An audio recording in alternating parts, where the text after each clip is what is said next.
ओम शांति। आज प्यारे मीठे बाबा की मुरली मंथन की डेट है 9 मई 2024। तो आज मीठे बाबा अपने बच्चों से कह रहे हैं, कड़े ते कड़ी बीमारी है किसी के नाम रूप में फंसना। अंतर्मुखी बन इस बीमारी की जांच करो और इससे मुक्त बनो। तो कड़े ते कड़ी बीमारी है किसी के नाम रूप में फंसना, अर्थात दो ही तरह से हम फंस सकते हैं, एक अच्छाई के रूप में और एक बुराई के रूप में। तो ये दोनों ही हमारे लिए सही नहीं है, क्योंकि ये दोनों ही हमें नीचे गिराते हैं। हुँ? क्योंकि हम उसमें फँस गए ना, हम उसके बंधन में आ गए। तो अंतर्मुखी बनो, अर्थात भगवान से मन ही मन बात करो और पता है क्या कहो? कहना है, आस्था तुम्ही से है, वास्ता तुम्ही से है, ज़िंदगी को महकाने वाला हर एक रास्ता भी तुम्ही से है। तो अंतर्मुखी बन भगवान से सारी बातें करें, इस बीमारी की जाँच करो और इससे मुक्त बन जाओ। हुँ? प्रश्न है, नाम रूपी बीमारी को समाप्त करने की युक्ति क्या है? इससे नुकसान कौन-कौन से होते हैं? नाम रूप की बीमारी को समाप्त करने की युक्ति बाबा बता रहे हैं और नुकसान क्या क्या होते हैं वो समझेंगे। तो नाम रूप की बीमारी को समाप्त करने के लिए एक बाबा से सच्चा सच्चा स्नेह रखो, भगवान को ही याद करो। जो भी मोह रखना है तो ईश्वर से रखो। याद के समय बुद्धि भटकती है, देहधारी में जाती है, तो बाबा को सच सच सुनो। जब आप ध्यान में बैठते हो, योग में बैठते हो, वहाँ पे भी बुद्धि कहीं ना कहीं भटक रही है, कहीं ना कहीं कुछ बात कर रही है, किसी की बात में लगी हुई है। तो ये सारी बातें, कहाँ न कहाँ तुम्हारा बुद्धि भटक रहा है, किस किस ओर जा रहा है, ये सब बाबा को सच सच सुनाओ। सच बताने से बाबा क्षमा कर देंगे, क्योंकि सर्जन से बीमारी को छिपाना नहीं है। जो बीमारी हमारे अंदर है, सर्जन को दिखाओ तो छिपाना नहीं है, क्योंकि फिर कैसे ठीक होगा? पूरा पूरा जानना है ना। बाबा को सुनाने से फिर खबरदार भी हो जाएंगे। बाबा को पता चल गया, अब हम इस पे अलर्ट रहेंगे। बुद्धि किसी के नाम रूप में लटकी हुई हो तो बाबा से बुद्धि जुट नहीं सकती। किसी नाम रूप में नहीं लटकना है कि फलना ऐसा है, फलना ऐसे, कितना अच्छा है, फलना कोई देखे, ये करे, उसी की चाहना है।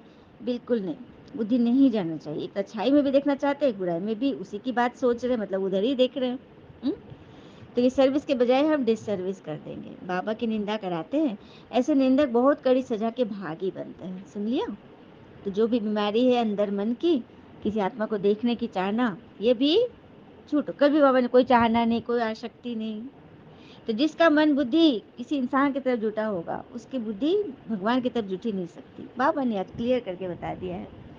और कहते हैं ना कि दूसरे की छाँव में खड़े होकर हम अपनी परछाई खो देते हैं। इसलिए अपनी परछाई बनाने के लिए हमें स्वयं धूप में खड़ा रहना पड़ेगा, मतलब अकेले डट कर रहना पड़ेगा, क्योंकि भगवान की छाँव चाहिए ना। हुँ? ओम शांति। अभी बच्चे जानते हैं हर एक को वर्षा मिलना है बाबा से, क्योंकि भाई को भाई से वसीयत तो मिलता नहीं है, पिता से ही मिलता है, दादा से मिलता है ना। तो ये बाबा कह रहे हैं कि तुम हर एक को यहाँ वर्षा मिलता है, वो भी 21 जन्मों के लिए। यहाँ तो लौकिक पिता एक जन्म का देगा, उसके ऊपर जो भी खटिया है या सोफा है या चलो कुछ जेवर है, जमीन है, तो बंटवारा कर दिया एक ही जन्म के लिए। लेकिन भगवान जो हमें दे रहे हैं, पूरे 21 जन्म के लिए हीरे जवाहर के महल में ले जा रहे हैं। तो चेक करना है हमें कि क्या हम ऐसा उस जगह जाने लायक बन रहे हैं, नाम रूप में कहीं फंसे हुए तो नहीं है। हमारी आत्मा की वृत्ति कहाँ कहाँ तक जाती है, आत्मा खुद जानती है, अपने को आत्मा ही समझना पड़े। हमारी वृत्ति एक शिव बाबा की तरफ जाती है या किसी और तरफ? अच्छा, ये कौन चेक करेगा? अपने आप की चेकिंग तो हम खुद ही करेंगे ना। जितना हो सके अपने को आत्मा समझे बाबा को याद करना, बाकी सब भूलते जाना है। बाबा भी देखते हैं कि इनकी वृत्ति दृष्टि किधर जाती है। बाबा को सब कुछ दिल का हाल सच सच सुनाते हैं। शिव बाबा को बताते हैं तो दादा समझ जाते हैं। दोनों तो कंबाइंड है ना। हर एक के सुनाने से, देखने से भी समझते हैं। जब तक सुने नहीं तब तक उनको क्या पता कि ये क्या करते हैं। एक्टिविटी से, सर्विस से समझ जाते हैं कि इनको तो बहुत दे अभिमान है। समझ जाते हैं बाबा, एक्टिविटी से, एटीट्यूड से समझ जाते हैं किनको कम है, किनको अधिक है। सब कुछ पता चलता है। कोई ना कोई के नाम रूप में फंसा रहता है। बाबा पूछते हैं, कोई की तरफ बुद्धि जा रही है तो साफ बतलाओ कि हाँ बाबा ऐसा है, आप बताओ। लेकिन कई हैं अपनी वृत्ति सच सच नहीं बताते, लज्जा आती है। जैसे को उल्टा काम करते हैं तो सर्जन को बताते नहीं है, पर तो छिपाने से बीमारी और ही वृद्धि हो जाएगी। कहीं कुछ दर्द है, गुप्त रोग है, और भगवान माने डॉक्टर को नहीं बता रहे, तो फिर वो तो वृद्धि को पाएगी ना। और बाबा को बताने से, डॉक्टर को बताने से हल्के हो जाते हैं, बीमारी की फिर क्योर होगी, है ना।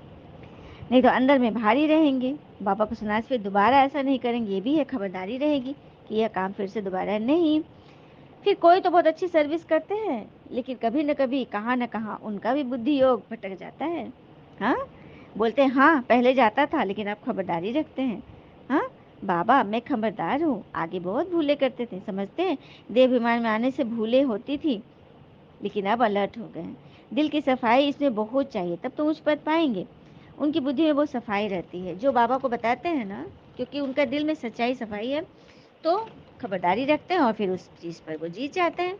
हाँ लक्ष्मी नारायण की आत्मा कितनी साफ सफाई, तभी तो वो उस दुनिया में पहुंचे ना, सत्युग स्वर्ग में, और उन्होंने कितना उच्च पद पाया। कोई कोई के लिए समझा जाता है इनके नाम रूप की तरफ वृत्ति है, देही अभिमानी बनते ही नहीं, इस कारण पद भी कम हो जाएगा ना। राजा से लेकर रंत तक नंबरवार पद तो है। जो 16 कला संपूर्ण है वह फिर 14 कला में आ जाते हैं, ऐसा थोड़ा थोड़ा कम होते होते कलाएं उतरती तो जरूर है। हाँ जैसे 16 कला से नीचे उतरते उतरते फिर देवता थे, नीचे उतरते उतरते फिर मनुष्य बन गए, अब तो मनुष्य ही नहीं असुर बन गए। सारी आसुरी वृत्ति, खान पान व्यवहार देखो सबका कैसा है। हाँ देवताओं की तो मत होती नहीं, देवता तो कभी मत देते नहीं, मत तो देते हैं शिव बाबा, 21 जन्म के लिए हमें मत दे देते हैं, ऐसा देते हैं कि बस माला माल ही हो गए। ये ईश्वरीय मत तुम्हारी 21 जन्म चलती है, फिर जब रावण राज होता है तब तुमको मत मिलती है रावण की, कब से, द्वापर से। दिखाते हो ना देवताएं वाम मार्ग में चले जाते हैं, गलत दिशा में चले जाते हैं, तभी तो मंदिरों में देवताओं के वैसे वैसे चित्र लगे होते हैं कि वाम मार्ग में चले गए, भिखारी बन गए। और धर्म वालों में तो ऐसी बात होती नहीं, लेकिन यहाँ तो है सनातन धर्म वालों के लिए तो बात है। बाबा कहते हैं ड्रामा में ये मेरा भी पार्ट है, पुरानी दुनिया को नया बनाना। ये भी बात तुम समझते हो, दुनिया में मनुष्य तो कुछ भी नहीं जानते, तुम इतना समझाते फिर भी कोई अच्छी रुचि दिखाते हैं, कोई तो फिर अपनी मत देने लगते हैं, अरे ऐसे कैसे हो सकता है। ये लक्ष्मी नारायण जब थे तो पवित्रता सुख शांति सब थी, क्योंकि पवित्रता की ही मुख्य बात है ना। मनुष्य को तो पता ही नहीं कि सत्युग में देवता पवित्र थे, वह बच्चे आदि भी योग बल से पैदा होते थे, किसी को नहीं पता है ना। तो उनको समझाना इस समय पवित्र होने से फिर 21 जन्म पवित्र रहेंगे। गोया श्रीमत पर वॉइसलेस वर्ल्ड स्थापन कर रहे हैं, श्रीमत है ही एक भगवान की। गायन भी है ना, मनुष्य देवता किए करत न लागे बार। बाबा बार बार मनुष्य देवता करते हैं हम बच्चों को, बनाते हैं। अभी सब मनुष्य हैं फिर देवता बनते हैं। तो डीटी गवर्नमेंट स्थापन हो रही है श्रीमत पर। आत्मा ही पत्थर बुद्धि बनी थी, पत्थर बुद्धि तो आत्मा को ही पारस बुद्धि बनाना है। हाँ डीटी गवर्नमेंट स्थापन होती है जिसको पैराडाइज स्वर्ग हेवन बहिष्ठ कहते हैं। इसलिए बाबा कहते हैं कि बस बच्चे माँ में कम याद करो तो तुम पावन बन जाएंगे। इस पुरुषोत्तम संगम युग को भी तुम बच्चे ही जानते हो। बाबा कहते हैं देह के सब धर्म छोड़ माँ में कम याद करो। देह के सब धर्म अर्थात विकारी धर्म, काम क्रोध लोभ मोह अहंकार ईर्ष्या आलस राग द्वेष भय अलबेलापन, ये सब है देह के धर्म।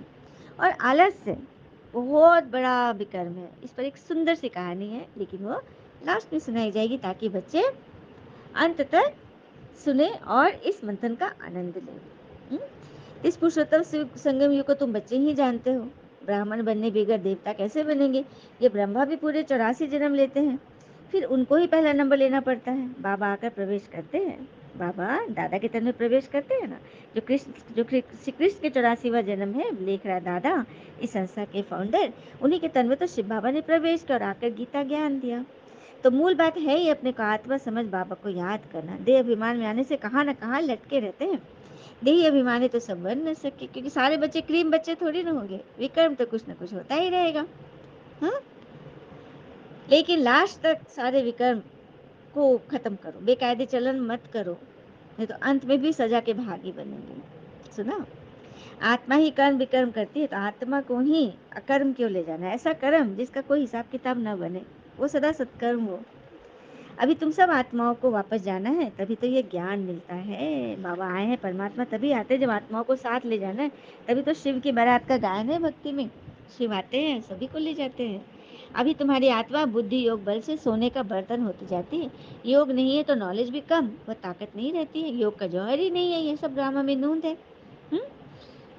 कोई भी ऐसी आदत हो तो उसे फौरन छोड़ना चाहिए, क्योंकि योग में जौहर नहीं आएगा अगर कोई बुरी आदत है तो। परंतु माया फिर भी दूसरे तीसरे दिन भुला देती है, ऐसी सूक्ष्म बातें चला देती है जो बच्चे समझते नहीं कि ये माया है, पहचानो उसे। हाँ फिर है कि बाबा कल भी बोला था मांगने से मरना भला, चंदे आदि भी नहीं मांगने, दूसरों के खर्चे पर कैसे बनाएंगे। बाबा तो बराबर कहते हैं मांगने से। आज बाबा ने मांग पर बहुत अच्छी बात बताई, सहज रूप से इजी रूप में मिले तो दूध बराबर, जो तुम खुद से लो तो वो दूध बराबर, मांग लिया तो पानी, मांग कर कोई से लेते तो वह लाचारी काशी कलवट खाकर देते, मतलब कर्जा लेकर देते तो वो क्या बन जाता है, पानी बन जाता है। अगर खींच लिया, छीन लिया किसी, तो वो रक्त बराबर। कई बहुत तंग करते हैं, कर्जा उठाते किसी को देने के लिए, तो वो रक्त समान हो जाता है। सुना, कर्जा लेने की ऐसी कोई दरकार नहीं है, कम में ही चलो। दान देकर फिर वापस लिया, उस पर भी हरिश्चंद्र का मिसाल है। ऐसा भी मत करो, हिस्सा रख दो। हम्म अभी से पुरुषार्थ करते करते व्यवस्था को अंत तक ठीक बना लो, अभी से तैयारी कर लो। ऐसा न हो कि बिछाड़ी में वृत्ति कहाँ न कहाँ चली जाए, तो फिर पाप कैसे कटेंगे। तुम जानते हो पवित्रता की बात में ही मेहनत है, पढ़ाई में इतनी मेहनत नहीं है, ज्ञान तो सहज है। योग में ही मेहनत है, पवित्रता में ही मेहनत है। तो एक से ही तुम्हारा स्नेह रहे, मोह रहे, बाकी सबसे नाम मात्र अनासक्त वृत्ति। किसी से भी अगर आसक्ति होगी, फलाना ऐसे नहीं किया, मान नहीं दिया, शान नहीं दिया, ऐसे बेइज्जत, वैसे ये, ऐसा देखा, ऐसा चला, बस फंस गए, आसक्ति हो गई, उससे बचना है। अच्छा, मीठे बच्चों प्रति भगवान की नमस्ते, हम बच्चों की भी प्यारे बाबा को नमस्ते। धारणा के लिए मुख्य सार, पहली पॉइंट, अपनी वृत्ति को बहुत शुद्ध पवित्र बनाना है, कोई भी बेकायदे उल्टा कर्म नहीं करना है, बहुत बहुत खबरदार रहना है, बुद्धि कहाँ पर भी लटकानी नहीं है। दूसरा, सच्चा प्यार एक बाबा में रखना है, बाकी सबसे अनासक्त, नाम मात्र प्यार हो, नाम मात्र था, बस सेवा भाव, सेवा भाव, किसी से अधिक लगाव नहीं, अच्छाई में भी नहीं और बुराई में भी नहीं। आत्माभिमानी स्टेज ऐसी बनानी जो शरीर में भी लगाव ना, अपने शरीर में भी लगाव ना हो, ऐसी आत्माभिमानी स्टेज बनानी है। और शरीर से लगाव अर्थात आलस्य में रख देना, बड़े बड़े काम से कतरा जाना। आइए कथा सुनते हैं। एक योद्धा की कहानी है। यह घटना सन 1942 सॉरी सॉरी यह घटना सन 1492 की है, जब कोलंबस अपनी महान यात्रा पर निकलने वाला था। चारों तरफ नाविकों में हर्षोल्लास का वातावरण था, परंतु गांव का ही एक युवक फ्रोज बहुत ही डरा हुआ था। वह यह नहीं चाहता था कि कोलंबस और उसके साथी इस खतरनाक और दुस्साहसी यात्रा के मिशन पर जाए, इसलिए वह नाविकों के मन में समुद्री यात्रा के प्रति डर पैदा कर रहा था। एक बार फ्रोज की मुलाकात पिजारो नाम के एक साहसी युवा नाविक से हुई। फ्रोज ने उससे मिलते ही सोचा यह एक अच्छा मौका है, पिजारो को डराया जाए, और उसने उसी नियत से पिजारो से पूछा, तुम्हारे पिता की मृत्यु कहाँ हुई थी। दुखी स्वर में पिजारो ने कहा, समुद्री तूफान में डूबने के कारण। और तुम्हारे दादाजी की, वे भी समुद्र में डूबने से मरे। और तुम्हारे परदादाजी, वो कैसे मरे। उनकी मौत भी समुद्र में डूबने से हुई थी। अफसोस जाहिर करते पिजारो ने जवाब दिया। इस पर हंसकर ताना मारते हुए फ्रोज ने कहा, हद हो गई भाई, जब तुम्हारे सारे पूर्वज समुद्र में डूबकर मरे, तो तुम क्यों मरना चाहते हो। मुझे तो तुम्हारी बुद्धि पर तरस आ रहा है कि इतना कुछ होने के बावजूद भी तुम नहीं सुधरे। पिजारो को फ्रोज की गलत मंशा को भांपते देर न लगी। उसने तुरंत संभलते हुए फ्रोज से कहा, अब तुम बताओ कि तुम्हारे पिताजी कहाँ मरे। बहुत आराम से अपने बिस्तर पर मुस्कुराते हुए फ्रोज ने कहा, तुम्हारे दादाजी, वो भी अपने पलंग पर मरे। और तुम्हारे परदादाजी, प्राय उसी तरह अपनी खाट पर। गर्व से भरकर फ्रोज ने उत्तर दिया। तब तंज कसते हुए पिजारो की बारी थी। उसने कहा, अच्छा, जब तुम्हारे समस्त पूर्वज बिस्तर पर ही मरे, तो फिर तुम अपने बिस्तर पर जाने की मूर्खता क्यों कर रहे हो। क्या तुम्हें डर नहीं लगता। इतना सुनते ही फ्रोज का खिला हुआ चेहरा उतर गया। पिजारो ने उसे समझाया, मेरे मित्र, इस दुनिया में कायरों के लिए कोई स्थान नहीं है। साहस से बड़ा प्रतिकूल स्थितियों में जीना ही जिंदगी कहलाती है। शिक्षा यही दे रही है कथा। कितनी बड़ी समस्या क्यों न हो, जब तक हम डट कर उसका सामना नहीं करते, तब तक हम कोई भी उपलब्धि हासिल नहीं कर सकते। आप जितना आगे बढ़ेंगे, आपका समस्याओं से सामना उतना ही होगा। समस्याओं का सामना करें तो वो छोटी हो जाती है और डर जाने से बड़ी हो जाती है। कल की बातें, ईसीजी का मशीन, ग्राफ कैसा ऊपर नीचे, तो सही है। परिस्थितियां है तो जीवन है, सीधी लाइन है तो मृत्यु है, जीते जी मृत्यु है वो। तो हम सब भी बेड पर मरना नहीं चाहे, ठीक है, करते करते शरीर छोड़े, है ना, सेवा करते करते। वरदान, स्वराज के संस्कारों द्वारा भविष्य राज अधिकार प्राप्त करने वाली तकदीरवान आत्मा भव। स्वराज के संस्कारों द्वारा भविष्य राज अधिकार प्राप्त करने वाली तकदीरवान आत्मा भव। बहुत काल के राज अधिकारी बनने के संस्कार बहुत काल भविष्य राज अधिकारी बनाएंगे। सुना, जिनके अंदर बहुत काल के राजाधिकारी बनने का संस्कार है, वो बहुत काल के भविष्य राजाधिकारी बनाएंगे। अगर बार बार वशीभूत होते हो अधिकारी बनने के संस्कार नहीं है, तो राज अधिकारी के राज्य में रहेंगे, लेकिन राजभाग प्राप्त नहीं है, वो दरबारी बनकर रह जाएंगे। यदि स्वराज के संस्कारों को जागृत नहीं किया, तो नॉलेज के दर्पण में अपनी तकदीर की सूरत को देखो। बहुत समय के अभ्यास द्वारा अपने विशेष सहयोगी कर्मचारी व राज कारोबारी साथियों को अपने अधिकार से चलाओ। राजा बनो तब कहेंगे तकदीरवान आत्मा। तो ये शरीर हमारा राज्य और कर्मेंद्रिया हमारे राज दरबारी अधिकारी। उन सबको अपना सहयोगी बनाओ। आँख ने इशारा कर दिया कि फलना चीज़ नहीं देखनी है तो नहीं देखनी है। आँख अपनी मनमानी नहीं कर सकता। जीभ को कह दिया गया कि तुम्हें इतने बजे तक ही खाना है, फालतू व्यर्थ ज़्यादा तेल मसाला नहीं खाना है तो नहीं खाना है। ये है अपने अधिकारी पर कमर कसना। तब बनेंगे राजा और तकदीरवान राजा, तख्त नशीन राजा। अपने कर्मेंद्रियों, स्वराज के संस्कारों को और अपने वश में करो। यही तो है सच्ची सच्चा पुरुषार्थ, तकदीरवान बनने वाली। स्लोगन: साकाश देने की सेवा करने के लिए बेहद की वैराग्य वृत्ति को इमर्ज करो। साकाश देने की सेवा करने के लिए बेहद की वैराग्य वृत्ति को इमर्ज करो। साकाश अर्थात आकाश में स्थित होकर हर एक आत्मा को, जिनको भी आप कोई दुआ देना चाहते हो, उसे इमर्ज करो, बाबा की शक्ति स्वयं में भरो और उस आत्मा को दान करो। लेकिन ये वही कर सकते हैं जिनके अंदर बेहद की वैराग्य वृत्ति, अर्थात अपनी कमी कमजोरी से एकदम मुख मोड़ लेना और दूसरे की कमी कमजोरी भी नहीं देखना, सबकी विशेषताओं को देखना। और कहते हैं ना, सदैव प्रसन्न रहिए, जो प्राप्त है वही पर्याप्त है। ओम शांति। शुक्रिया बाबा।